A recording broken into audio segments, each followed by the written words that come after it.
WhatsApp TikTok का ऐलान हो गया पंजाब में। तलाल चौधरी पर अभी तक पार्टी कंफ्यूज है। दानियाल अजीज को टिकट दिया नहीं पार्टी ने। ये वो दो रहनुमा हैं जो पार्टी के लिए बयानियां बनाते हुए डिस्क्वालीफाई हो गए थे, नाअहल करार दे दिए गए थे कंटेम्प्ट में।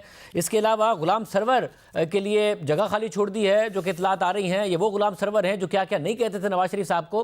WhatsApp आप तो कहते थे पार्टी को सीखना पड़ेगा, हमें देखना पड़ेगा कि हम लोटों को टिकट ना दें, ऐसे लोगों को टिकट ना दें जो वफादारियां बदलते हैं, वरना इस तरह सियासत आगे नहीं बढ़ेगी। मगर आपकी पार्टी एग्जैक्टली ये कर रही। बहुत शुक्रिया शाहजेब। मैं आपकी जो बातें आपने अभी की हैं, मैं उससे इख्तलाफ करने की बिल्कुल पोजीशन में नहीं हूँ। गुलाम सरवर साहब जो हैं, जिस किस्म की गुफ्तगू फरमाते थे और जो उन्होंने सिविल एविएशन के साथ किया या PIA के साथ किया, मैं उसका शाहिद हूँ, ऐनी शाहिद हूँ कि 180 या 185 लाइसेंस जो है इन्होंने कैंसिल किए और उसके बाद जो कोई तबाही हुई PIA की, PIA अभी तक फालिज ज़दा है, कहीं से उसको कोई सहारा नहीं मिल रहा। और अल्लाह करे बच जाए, अल्लाह करे ये बंद हो जाएगी। तो ये इस सूरत हाल में जो है हमारा उनको कबूल करना, मैं समझता हूँ कि जो है या खाली छोड़ना कि किसी और पार्टी के लिए, हमने तो नहीं उनको कबूल किया, लेकिन हमने खाली छोड़ी है कि कोई और पार्टी वहाँ पे अपना कैंडिडेट अगर खड़ा करना चाहती है जिसमें ये सरे फहरिस्त हैं, तो हमारे लिए डेफिनेटली एम्बैरेसिंग होगा। मैं इससे बिल्कुल इनकार नहीं करता। मैं इसको, दिस इज समथिंग जो मैं इसको डिफेंड नहीं कर पा रहा।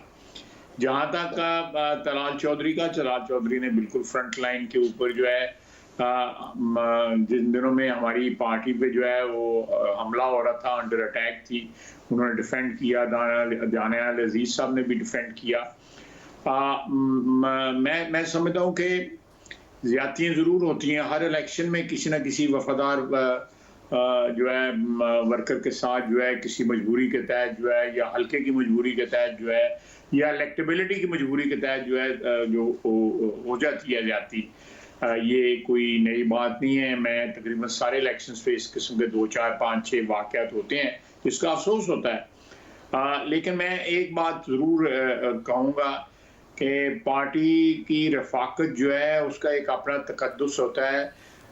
ये नहीं कि अगर पार्टी आपको टिकट देने के लिए सिलेक्ट ना करे, बेशक ज़्यादती हो, उसके बाद फिर आज़ाद खड़े हो जाना जो है ना, वो मेरा ख्याल है कि ये भी ठीक नहीं है। Two wrongs do not make one right। वैसा मगर IPP के साथ क्या ऐसी मजबूरी है जहांगीर तरीन साहब दीगर रहनुमाओं को एडजस्ट करने की? अब आपको अगर क्या कॉन्फिडेंस नहीं है कि आप पंजाब में अच्छा परफॉर्म कर सकते हैं? क्योंकि आप तो ये कहते हैं कि बैसाखियों वाली हुकूमत नहीं चाहिए, आप IPP पे फिर डिपेंड ही कर रहे होंगे ना, जहांगीर तरीन की पार्टी पे डिपेंड कर रहे होंगे जब इतनी सारी सीटों पे उनके साथ एडजस्टमेंट कर रहे होंगे। नहीं, मेरा नहीं ख्याल कि हम इतनी तादाद में उनके साथ एडजस्टमेंट करते हैं, कर रहे हैं कि वो हम उनसे उनकी जो है 10 नगर उनके हो जाएं। मेरा नहीं ख्याल कि इतनी ज़्यादा एडजस्टमेंट हो रही है कि इस किस्म की सूरत हाल पैदा हो जाए। लेकिन अनफॉर्चुनेट होगा अगर इस किस्म की सूरत हाल पैदा होती है, क्योंकि इस वक्त एक स्टेबल गवर्नमेंट जो अपने मफादात, सियासी मफादात से बालातर होके नेशनल रिकवरी का एक प्रोग्राम शुरू कर सके, उस बात की ज़रूरत है। और नेशनल रिकवरी के प्रोग्राम में जो है लेकिन मैं एक बात कहूँगा शाहजेब, जिस किस्म के हमारे हालात हो गए हैं खुसूसन पिछले 5, 6, 7 साल में, खुसूसन ये जो 2018 वाला तजर्बा किया गया और उससे पहले जो है वन आफ्टर द अदर जो है 2 धरने हुए, एक 2014 वाला, उसके बाद जो है फैजाबाद का धरना हुआ।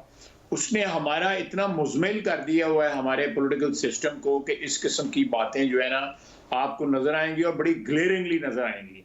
मैं बिल्कुल उनको डिफेंड नहीं कर रहा, मैं ज़रूर तौजीह पर पेश करने की कोशिश कर रहा हूँ, लेकिन इस किस्म की एनॉमलीज हैं, इस किस्म की कोई अनफॉर्चुनेट बातें हैं जिनको मैं समझता हूँ कि नहीं होना चाहिए।